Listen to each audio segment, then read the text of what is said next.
Doctor of immunity of instrumentality அப்படிங்கிறது American federal form of கவர்மெண்ட்காக அங்கே உருவாக்கப்பட்டது. அங்கே வந்து கவர்மெண்ட் வந்து மொத்தம் 3 விஷயத்துக்காக டாக்ஸே வாங்கக்கூடாதுன்னு சொல்லிட்டாங்க. ஒன்று கவர்மெண்ட்டுடைய ப்ராப்பர்ட்டி, இன்னொன்று ஃபங்க்ஷன், அதாவது கவர்மெண்ட்டுடைய ஃபங்க்ஷன், இன்னொன்று கவர்மெண்ட்டுடைய இன்ஸ்ட்ருமெண்டாலிட்டி.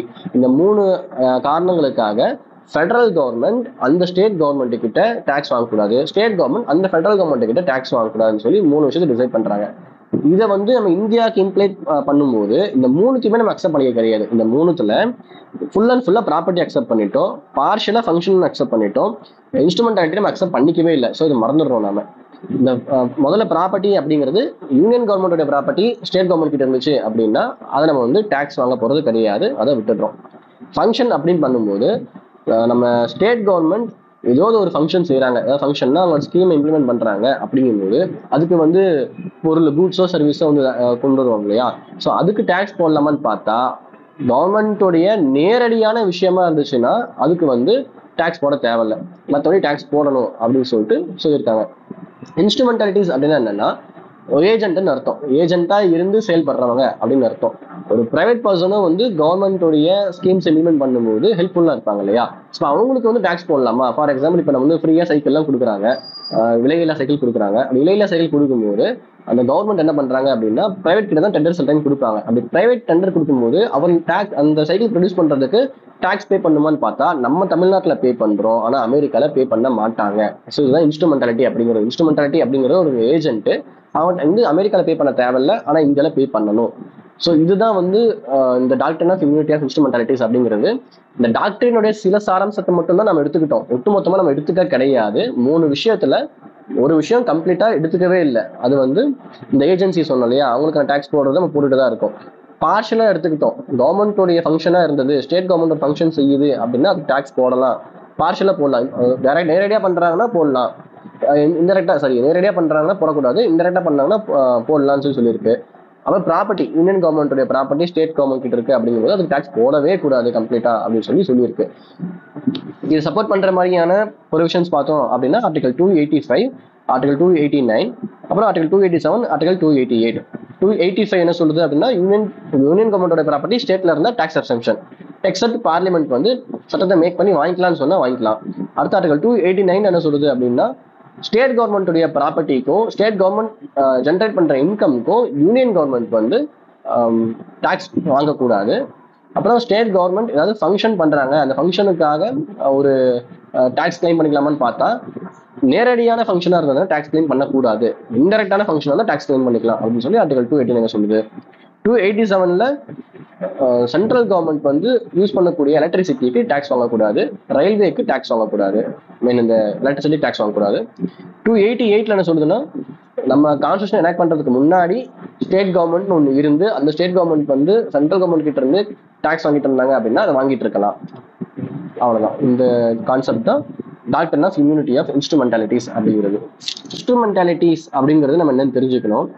இன்ஸ்ட்ருமெண்ட் அப்படிங்கிறது ஒரு கருவிங்கிறத நம்ம புரிஞ்சுக்கலாம். அப்போ இன்ஸ்ட்ருமெண்டாலிட்டி அப்படிங்கிறது என்னன்னா கருவியாக செயல்படுதல் அப்படிங்கிற மீனிங் நம்ம வச்சுக்கலாம். இப்ப யார் என்ன கருவியா செயல்படுறது அப்படின்னா இப்போ கவர்மெண்ட் வந்து இந்த ஸ்டேட் லெஜிஸ்லேச்சர் பார்லிமெண்ட்டோ ஒரு சட்டத்தை கிரியேட் பண்றாங்க அப்படின்னா அந்த சட்டத்தை வந்து நடைமுறைப்படுத்துறதுக்கு எல்லா டைமுமே வந்து அந்த பார்லிமெண்ட்டோ இல்லை வந்து ஸ்டேட் லெஜிஸ்லேச்சரோ தான், இல்லை அந்த ஸ்டேட் கவர்மெண்ட் இல்லை அந்த பார்லிமெண்ட்டே தான் வந்து யூனியன் கவர்மெண்ட்டே தான் வேலையை செய்யணும் அப்படிங்கிறதுலாம் இல்லை. அவங்களுக்கு ஏஜென்ட்டா சில வந்து அந்த வேலையும் செய்ய முடியும். அதைத்தான் வந்து இன்ஸ்ட்ருமெண்டாலிட்டி அப்படின்னு சொல்லுவோம். டைரக்டா கவர்மெண்ட் செய்யறதுக்கு சென்ட்ரல் ஒரு ஏஜென்ட் வச்சிருப்போம் இல்லையா, அந்த ஏஜென்ட் தான் வந்து இன்ஸ்ட்ருமெண்ட் அப்படின்னு சொல்லிட்டு நம்ம சொல்லுவோம். ஸோ அப்போ doctrine of immunity of instrumentalities. So இந்த மாதிரியான ஏஜென்ட்ஸுக்கு வந்து இம்யூனிட்டி இருக்காப்பா அப்படிங்கிறதான் இந்த டாக்டரிங் சொல்லுது. இந்த டாக்டரிங் ஃபர்ஸ்ட் அமெரிக்கால தான் வந்து கிரியேட் ஆகப்படுது, இங்கெல்லாம் கிடையாது, அமெரிக்கால கிரியேட் ஆகுது. அமெரிக்கால பாத்தீங்கன்னா full federal form of government தான்.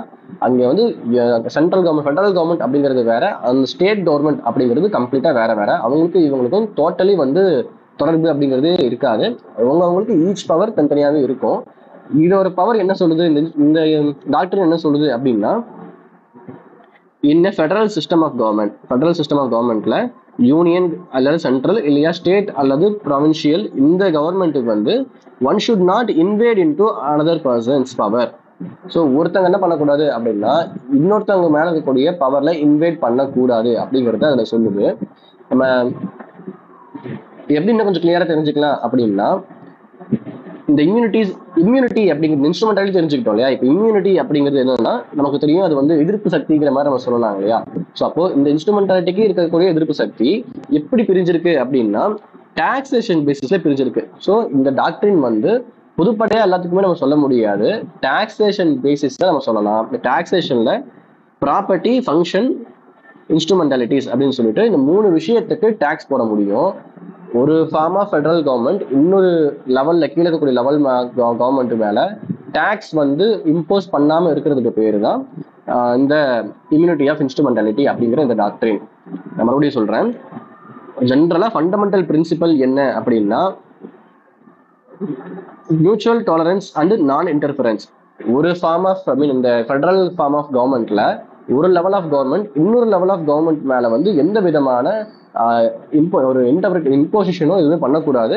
அதே மாதிரி 2 பேருமே அக்செப்ட் பண்ணிட்டு தான் மூவ் பண்ணணும். எந்த சட்டத்தை கொண்டு வரதா இருந்தாலும் சரி, இது எந்த ஒரு வேலையை செய்யறதா இருந்தாலும் சரி, 2 பேரும் அட்ஜஸ்ட் பண்ணி அக்செப்ட் பண்ணி மியூச்சுவலா மூவ் பண்ணா மட்டும்தான் அந்த ஃபெடரல் ஃபார்ம் ஆஃப் கவர்மெண்ட் வந்து ரன் ஆகும் இல்லைங்களா. ஸோ நான் சொன்ன மாதிரி அமெரிக்கால ஃபுல் ஃபார்ம் ஆஃப் ஃபெடரல் நேச்சுரலா இருக்கிறதுனால ஒட்டுமொத்தமா தனித்தனியா இருக்கும். பட் இந்தியாவில் வந்து quasi federal form of government தான் நம்ம ரன் பண்ணிக்கிட்டு இருக்கோம். ஒட்டுமொத்தமா நமக்கு ஸ்டேட் கவர்மெண்ட்டுங்கிறது வந்து ஃபுல் பவரும் கிடையாது, அதே மாதிரி சென்ட்ரல் கவர்மெண்ட் ஃபுல் பவரும் கிடையாது.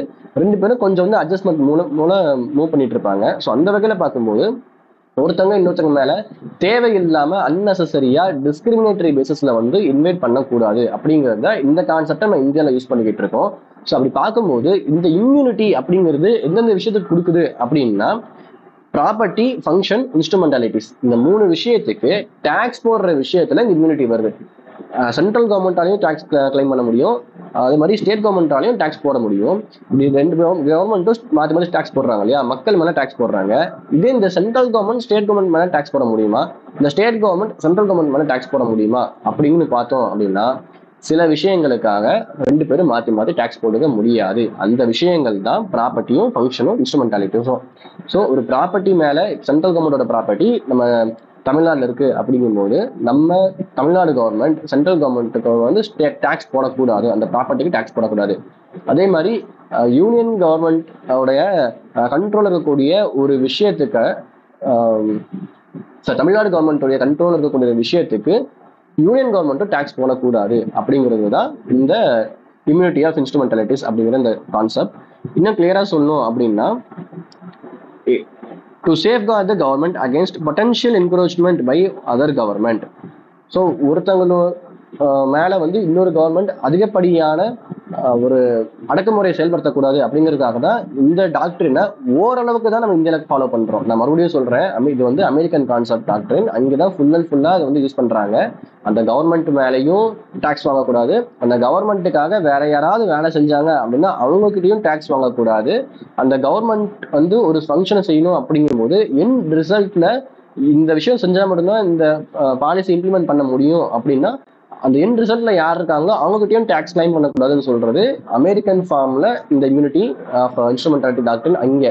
பட் நம்ம இந்தியாவில பாத்தீங்கன்னா அப்படிலாம் இல்லை, டைரக்டா வந்து அந்த பர்டிகுலர் ப்ராப்பர்ட்டி வந்து யூனியன் கவர்மெண்ட் தான் இருந்துச்சு அப்படின்னா அதுக்கு மட்டும்தான் டாக்ஸ் வாங்கக்கூடாது. நான் சொன்ன மாதிரி அந்த இடையில வரக்கூடிய ஏஜென்ட்டுக்கு எல்லாம் வந்து டாக்ஸ் போடலாமான்னா அதெல்லாம் தாராளமா போடலாம் அப்படின்னு சொல்லிட்டு அட் பிரசன்ட்ல டிசைட் பண்ணிட்டு இருக்காங்க.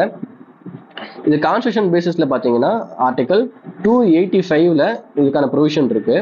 ஆர்டிகல் 285 என்ன சொல்லுது அப்படின்னா exemption of property of union from state taxation. ஸ்டேட்டுடைய டாக்ஸேஷன்ல இருந்து யூனியன் கவர்மெண்ட்டுடைய ப்ராப்பர்ட்டிக்கு வந்து டாக்ஸை வந்து எக்ஸம் பண்றது. யூனியன் கவர்மெண்ட்டுக்குன்னு சொல்லிட்டு தனியா எந்த ஒரு ஏரியாவுமே கிடையாது, நமக்கு நல்லாவே தெரியும். ஓவரால் எல்லா இடத்துலயுமே ஸ்ப்ரெட் ஆயிருப்பாங்க. ஸோ இந்த தமிழ்நாட்டில் சென்ட்ரல் கவர்மெண்ட்டுடைய ஒரு ப்ராப்பர்ட்டி இருக்கு அப்படிங்கும்போது அதுக்கான டாக்ஸ் வாங்கக்கூடாது அப்படின்னு சொல்றது தான் ஆர்டிகல் 285 சொல்லுது. இதே இதுக்கு இன்னும் குட்டி எக்ஸப்ஷன் என்ன அப்படின்னா பார்லிமெண்ட் வந்து இல்ல நீங்க டாக்ஸ் வாங்கிக்கோங்க அதெல்லாம் பிரச்சனை இல்லைன்னு சொன்னாங்கன்னா டாக்ஸ் கொடுத்து தான் ஆகணும். அது 285 சொல்லுது. அந்த ஆர்டிகல் 289 என்ன சொல்லுது அப்படின்னா extension of property and income of state from union legislature union taxation. Income மேல வந்து டாக்ஸ் போடுறதுக்கு முடியும். ஸ்டேட் கவர்மெண்ட் ஒரு இன்கம் ஜென்ரேட் பண்றாங்க அப்படிங்கும்போது அந்த இன்கம்க்கு வந்து யூனியன் கவர்மெண்ட் டாக்ஸ் போட முடியுமான்னு பாத்தீங்க, அதனால அப்படியும் டாக்ஸ் போட முடியாது. Unless parliament made law, parliament வந்து சட்டம் போட்டா தவிர்த்து டாக்ஸ்லாம் வாங்க முடியாது. Parliament declares incidental to the function of the state government no tax. So இதே வந்து ஒரு விஷயம் வந்து ஸ்டேட் கவர்மெண்ட் செய்கிறாங்க, அந்த விஷயம் ஸ்டேட்டுடைய டைரக்ட் ஃபங்க்ஷனாக இருந்துச்சுன்னா மட்டும்தான் அவங்களால டேக்ஸ் வாங்க முடியாது. நான் சொன்ன மாதிரி ப்ராப்பர்ட்டியாக இருந்தால் மட்டும்தான் டேக்ஸ் வாங்க முடியாதுன்னு நான் சொன்னல இல்லையா. ஆனால் ப்ராப்பர்ட்டி மட்டும் கிடையாது, ஃபங்க்ஷனாக இருந்து அந்த ஃபங்க்ஷன் வேற வழியே இல்லை, ஸ்டேட் கவர்மெண்ட் அந்த ஃபங்க்ஷனை செஞ்சால் மட்டும்தான் அவங்களுடைய செயல்பாடுகளை செய்ய முடியும்னு நினைக்குதுன்னா அந்த விஷயத்துக்கு டேக்ஸ் கிடையாது அப்படின்னு சொல்லிட்டு இந்த இடத்துல சொல்றாங்க.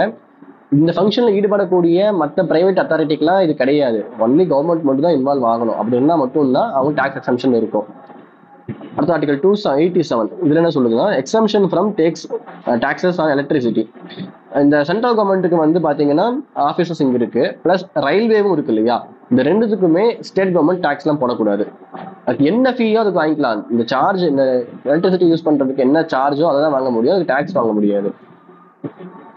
அடுத்து ஆர்டிகல் 288 இதுல என்ன சொல்றாங்க அப்படின்னா, exemption from taxation by states in respect of water or electricity. தண்ணியும் எலக்ட்ரிசிட்டியும் வந்து யூஸ் பண்றாங்க, ஸ்டேட் கவர்மெண்ட் வந்து யூஸ் பண்ணிட்டு இருக்கு, ப்ரீ கான்ஸ்டியூஷன்ல இருந்தே அதை யூஸ் பண்ணிட்டு இருக்காங்க அப்படிங்கும்போது அதுக்கும் டாக்ஸ் வாங்கணுங்கிற அவசியம் இல்லை. அன்லெஸ் பார்லிமெண்ட்ல சட்டம் கொண்டு வந்திருந்தாங்க அப்படின்னா, சரி, அன்லெஸ் பிரசிடென்ட் வந்து அதை அக்செப்ட் பண்ணியிருந்தாரு அப்படின்னா டாக்ஸ் வாங்கணும், இல்லைன்னா வாங்க தேவையில்லை அப்படின்னு சொல்லிட்டு சொல்றாங்க. ஸோ மறுபடியும் அந்த ஷார்ட்டா நான் என்னன்னு சொல்லிடுறேன்.